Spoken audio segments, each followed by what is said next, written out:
Or sa anong citation?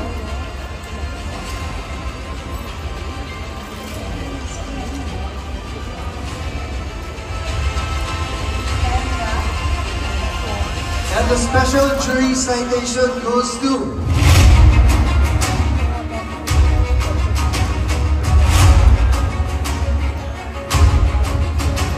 Vice Ganda!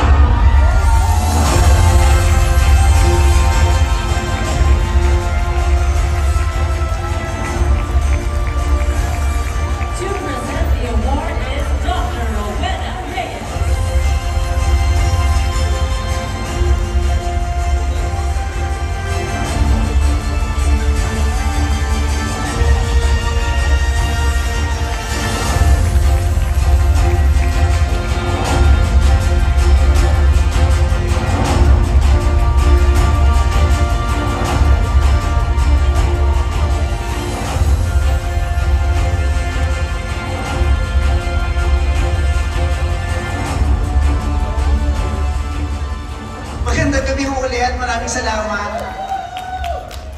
Pag tayo ko tinatanong ko sa direction na siya kasi ano ba itong award na to? Special jury citation for what? For best dressed of the night? Special jury citation for best performance? Ganun ba yun? Okay. So, salamat po. Seriously, hindi ko talaga alam. Nagtatanga-tangahan ako. Ayoko naman magpasalamat, hindi ko naiintindihan yung award. Pero, ito na po, papasahin. ayun, i-explain mo lang baka sa best hairstyle, best outfit. Ito na po, ito na po. The jury of the 50th MMFF Awards, a special citation to a performer who has broken the ground and gone out of the familiar and comfort zone to prove his growth as an artist and tackle issues relevant to the contemporary society. The MMFF jury honors Vice Ganda for his achievement in this year's festival. Thank you very much! Oh my God!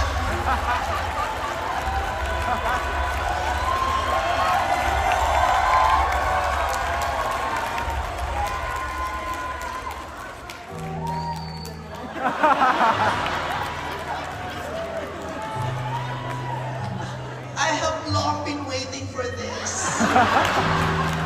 At last, finally, I am seen. Hindi joke yun. Maraming salamat po sa pagkilala na yun. Thank you very much. Yeah, thank you so much. Tonight, I am seen. With this movie, with this project, I am finally seen. I have been participating in the Metro Manila Film Festival for years. This is the first time na meron akong award.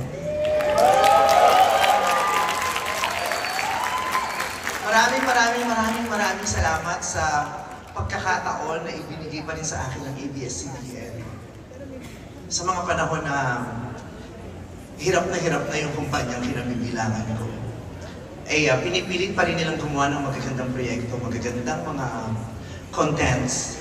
At nagpapasalamat ako dahil sa mga pagkakataon na hindi na nila kayang gumawa ng maraming proyekto, maraming pelikula, maraming contents.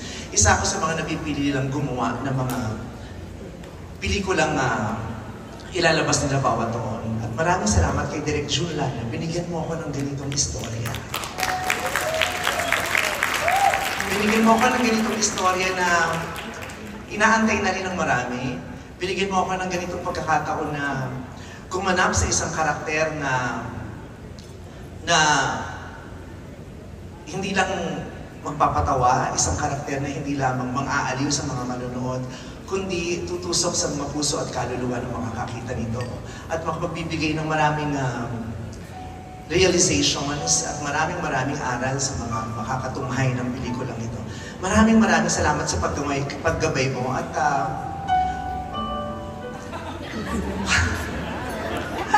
my God, nahabaan ko na kasi baka itong award na ito, ibig sabihin hindi ako magbe-best actor.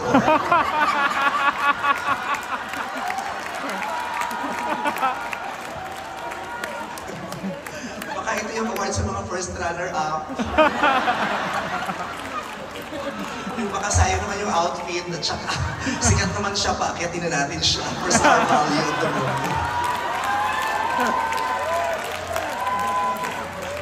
Pero special jury citation, maraming salamat sa pagkilala at sinishare ko to sa mga kapwa ko artista sa pelikulang to. I also share this to Eugene Domingo, who I strongly and absolutely believe also deserve to be at least nominated for the Best Supporting Actress. Ngayon din si Gladys Reyes at si Maris Racal at ang nanay kong si Malu Santos, producer ko pala. Malu de Gusto. Si Malu Santos ang artista. Maraming salamat po talaga. Hindi ko lang kung ano sasabihin ko, pero gusto kong i-share to sa nanay ko. Nanay, may award tayo, mabigat na mabigat. Meron ka na namang i-display at pupunasan at pagmamalaki sa mga kasama mo sa simbahan habang ipinagro-rosaryo niyo ko.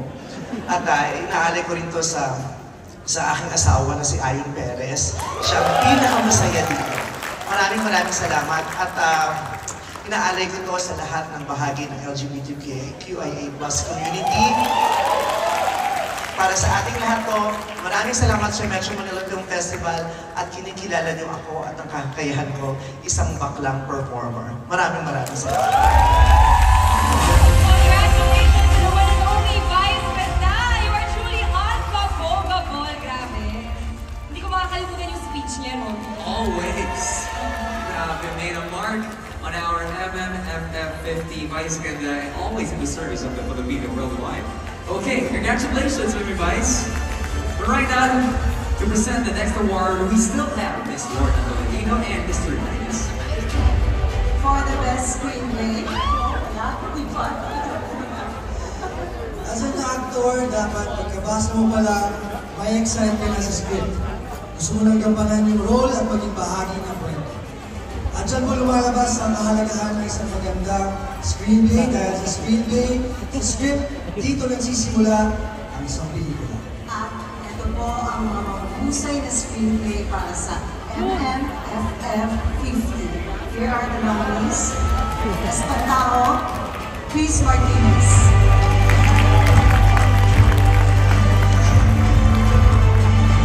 Green Bones, Ricky Lee. Yes! So, kung magkakaroon tayo ng pelikula, gusto ko yung parang yung paborito kong pelikula mo. Bagay sa ating dalawa. Anong pelikula ko yun? Yung bagay sa itsura natin ngayon, anak, ikaw yung bunso ko. Bunso na kita sa pelikula, anak. Pwede ba yung ganun ang concept natin? O may anak sa labas. Hindi pwede sa loob. For a change. Iba naman. Sa loob? Oh, anak sa loob. Hindi pwede kasi uninvited ako sa loob. Pero alam mo, Vice, excited din po ako sa gabi nito dahil meron tayong bibigyan ng isang napaka-importanteng parangal.